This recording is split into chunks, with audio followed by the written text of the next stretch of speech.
Sat down at my computer the other day, checked my email to find a lovely surprise. Bandai Namco sent me 3 codes for the Elden Ring Nightreign network test so that I could play some co-op with 2 buddies. And I thought, I'm gonna make a big thing out of this. I'm gonna stream it. I'm terrible at doing co-op with other people, doing actual multiplayer stuff, collabs, streaming, all that stuff. I was gonna be good this time.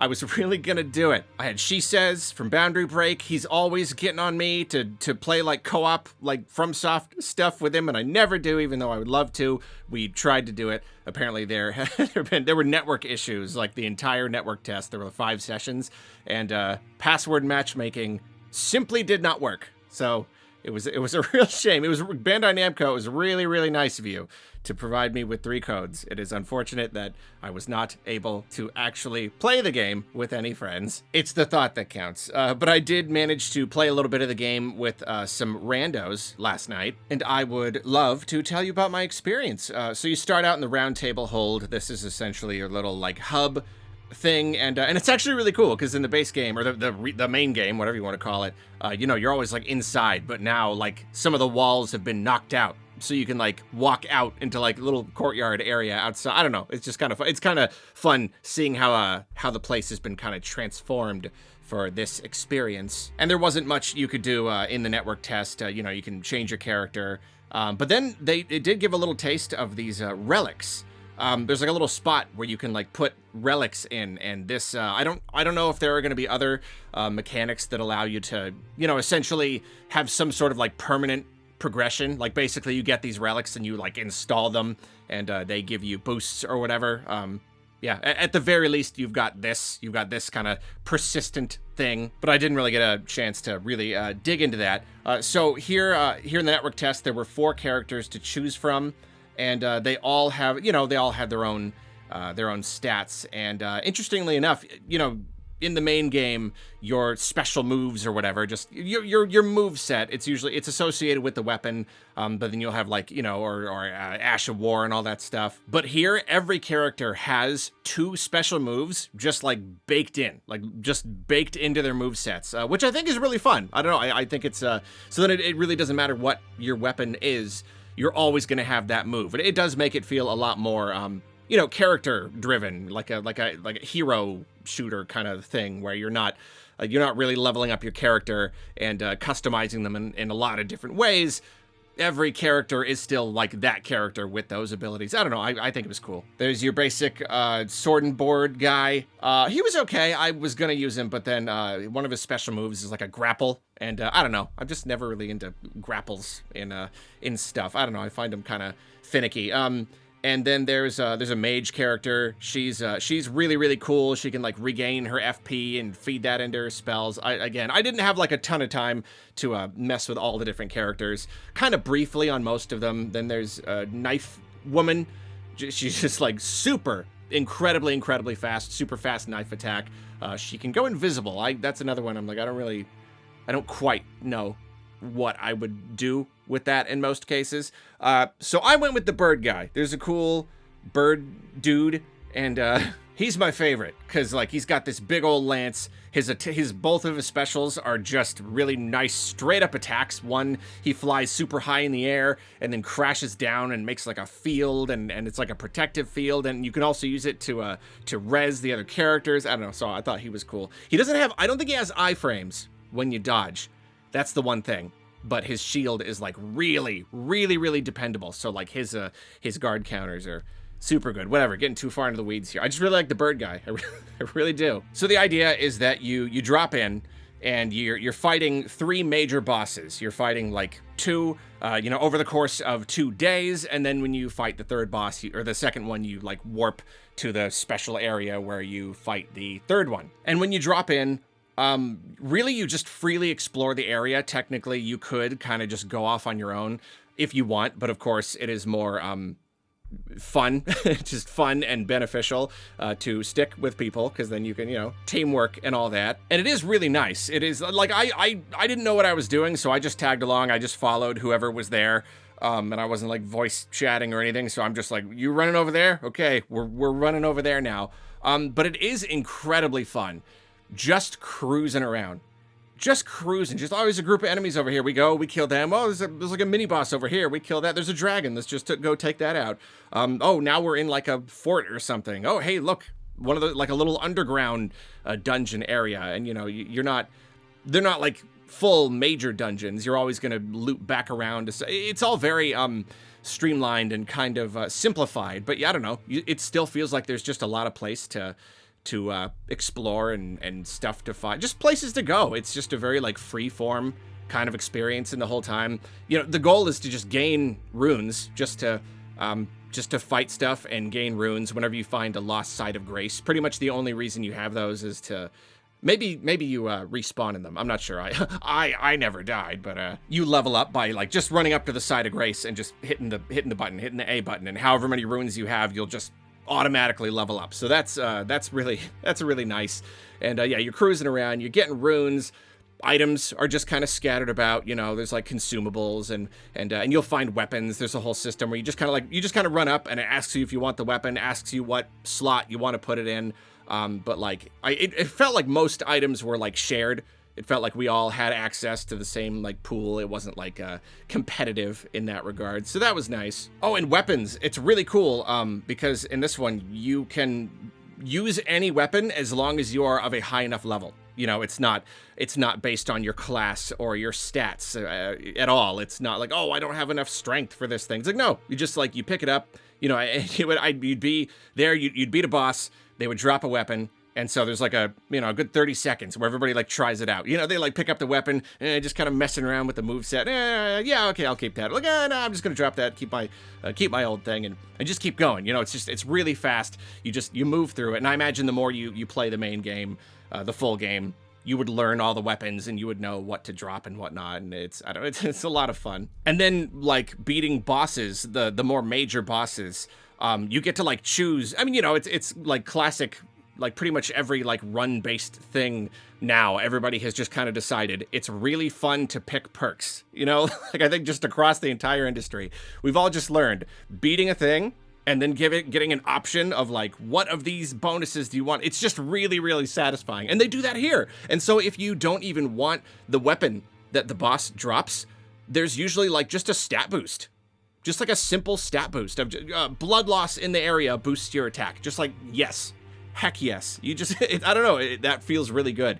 You're getting, like, you're not leveling up your individual stats when you level up. Like I said, you're just leveling your overall level, and that will be affected by whatever character you choose. You don't have to worry about any of that. But then you do get to pick up these little, like, extra stat boosts here and there for, like, a little bit of that, like, customizability, but it's quick, it's speedy. Like the entire experience has really, really been stripped back. It's been streamlined. That sounds bad. It sounds bad, but it's not. But I'll go, you know, more about that in my overall thoughts at the end here. But yeah, it's super duper simple. And then other stuff has been streamlined too. Like you can just run as fast as torrent.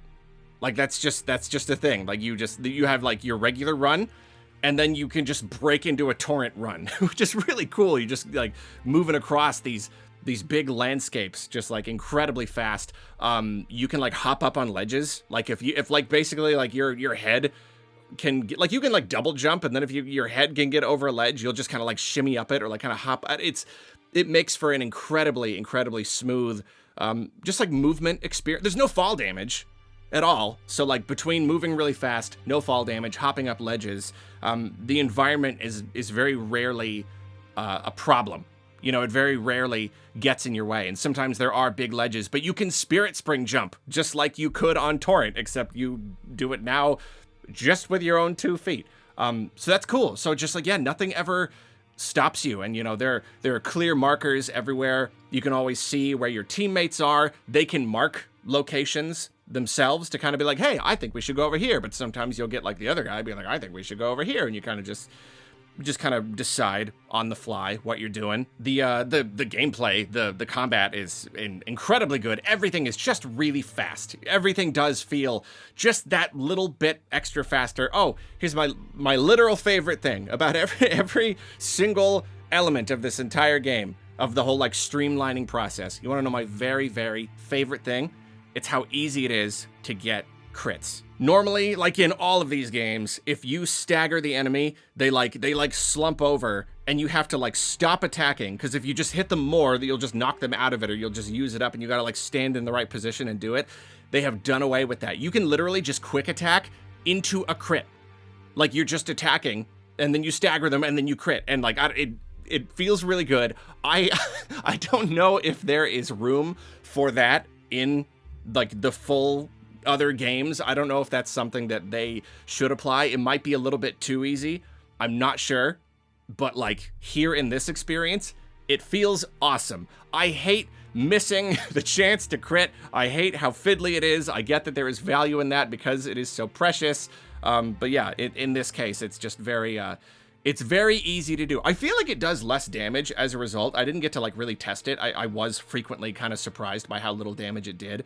But it does kind of like, you know, it stops the enemy in their tracks for a little bit, and it sets up more attacks when they're getting back up again. So it's still really beneficial. Yeah, just super smooth. Like in the round table hold, there's like a little like training area, and you can have like the training dummy.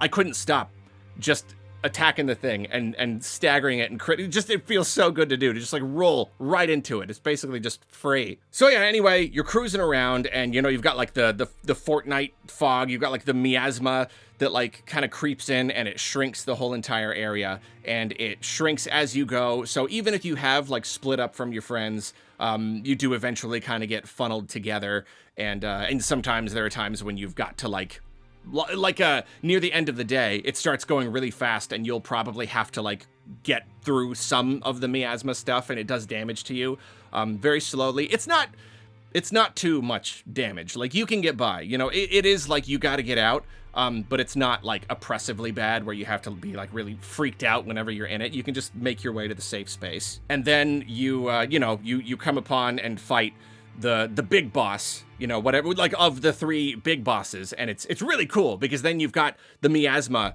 like surrounding you on all sides, pressing in, and you're fighting this boss. So every time you reach a big boss, it's very exciting. It's very epic. It feels really cool. And so far the bosses are awesome. A really big draw for this game for me is just like the fact that it's boss remix, you know, like you never know what kind of boss you're gonna fight, and I think that I mean, even just like that right there, that's a big selling point for me. You know, I love surprises, you know, especially when it's like an everyone's here kind of thing. You never know who's gonna show up. Like that's absolutely my thing. So you know, slight spoilers if you didn't see the reveal trailer and look at all the bosses in the reveal trailer, but I'm pretty sure everyone has by now. I had forgotten up to that point, but like suddenly the health bar appears, and it's centipede demon. What? from Dark Souls 1. There you go. You're fighting the centipede demon from Dark Souls 1. It's super cool. At another point, I'm fighting Margit, but he's just called Fell Omen, but like it's Margit, and it's like, oh no, that's a super hard boss. It's really fun, and I don't know how many bosses there are going to be in the final one. I don't know how deep they're going to dig, but I like, yeah. Just that alone, I love the idea. I mean, that was one reason Pikmin 4 was so good, to turn the discussion to Pikmin for a moment. It had a lot of returning bosses, so like there was this great fun of like, there's plenty of new ones, but then just like, oh no, you gotta fight that guy again, and you remember all the times when you fought them and it was super hard, and I don't know. I like that kind of thing. So yeah, you make your way through the bosses, and eventually you reach the biggest big boss. I do not know how many of these are going to be brand new, or if they're all remixed, and because, you know, there's still like a couple of the games I haven't beaten all the way yet, so like there may be some stuff that I don't know. But like the big boss that I fought last night, I don't know if that's from a game or if that's brand new or what, but it was a really cool boss, and we made it. And yeah, I mean, the one I did I only did one last night. I'd be surprised if the whole thing was an hour, you know, like it's pretty quick. These are pretty quick runs, and I would say that is pretty darn cool, because one of my problems with roguelikes and roguelites is just like that the feeling of utter dismay whenever I lose a run and I feel like I have wasted my time and all that stuff. But like these runs they're so short, it's hard to get too broken up about it, you know. I think it's it feels like a pretty good sweet spot for me. And that's the thing is like, I have a hard time playing co-op these games because like these games already take up so many hours. And so the idea of like doing stuff, I don't know, it seems like too many hours, but this really is something. You can just jump in with a couple of friends, play for an hour, and you're good. That was a complete experience, and I really, really like that idea, and I feel like it's genuinely going to get me to play with friends, you know? Because, I mean, we might as well get into the overall thoughts now. This is tremendously fun. Really, really tremendously fun. It is so different from a standard FromSoft experience, very, very different from the base Elden Ring experience. And, you know, I certainly had some reservations about it, and I see plenty of other people having reservations about it, because you're taking this thing that is all these things, and you're taking away a lot of what makes it good. What you could say, oh, you know, but like I like this and that. I like the progression and the customization and all that stuff. I like the limitations. I like the danger. And it's like, sure, yes, I get you there. And I feel the same way. But at the same time, by allowing those things to be kind of taken away, what you're left with is just so new and novel and refreshing. Like, by simplifying and streamlining the experience, it is creating a new version of this gameplay with these ideas and enemies and whatnot in this world. It's just a fresh new take on it. It's giving you something that you simply would not have had before. Yes, I love spending hundreds of hours in Elden Ring. I love the long, slow progression, but it is incredibly refreshing and incredibly fun to just jump in.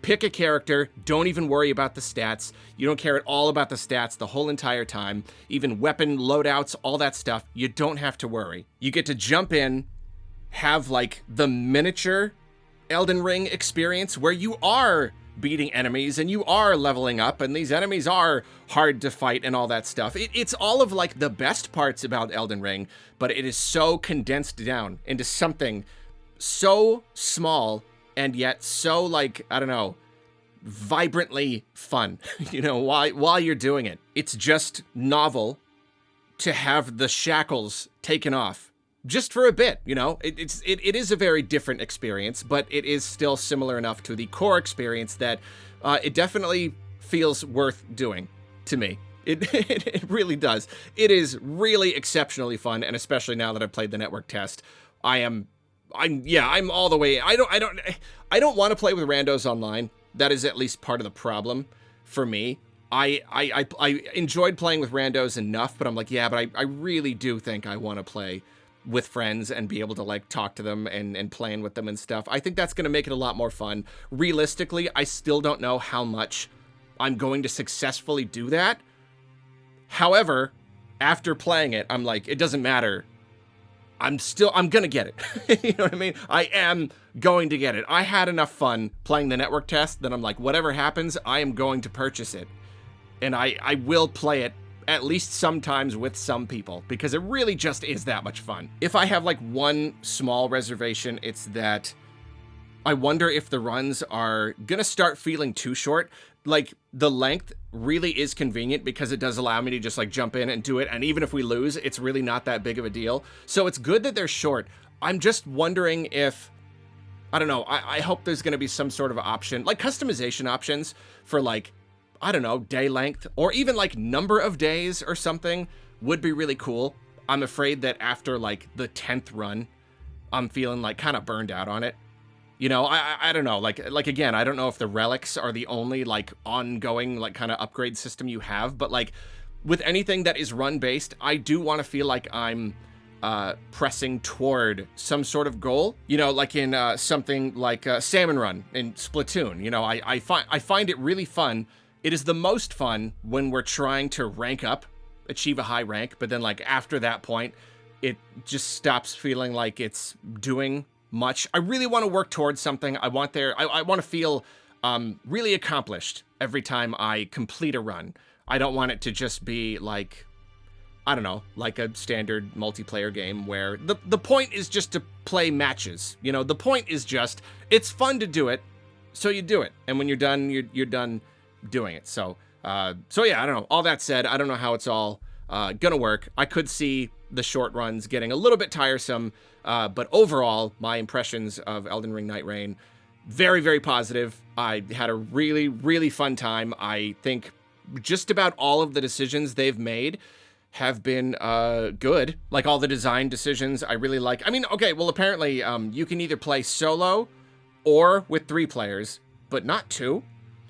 And after all the feedback, apparently they are considering changing that, but like they didn't give a reason why. I need to hear the reason why. I assume there has to be some sort of design problem, something with the scaling system. Oh, it's simpler to just be 1 person or 3 people. I don't know, but like it's going to be a lot easier to find someone to play with if it's just 1 person and it's either just the 2 of us or like throw in a CPU or something. I really don't know, but beyond that, I love everything they've done with the game. I love how economical it is. I love everything it represents. I love the idea of taking the Elden Ring experience and boiling it down and remixing it and using it for something new. But I guess we'll save all the bigger thoughts for the full review or full impressions later. Yeah, thank you for watching. Thanks again, Bandai Namco, giving me the codes. That was really, really nice of you. And I am very, very much looking forward to the full release in May.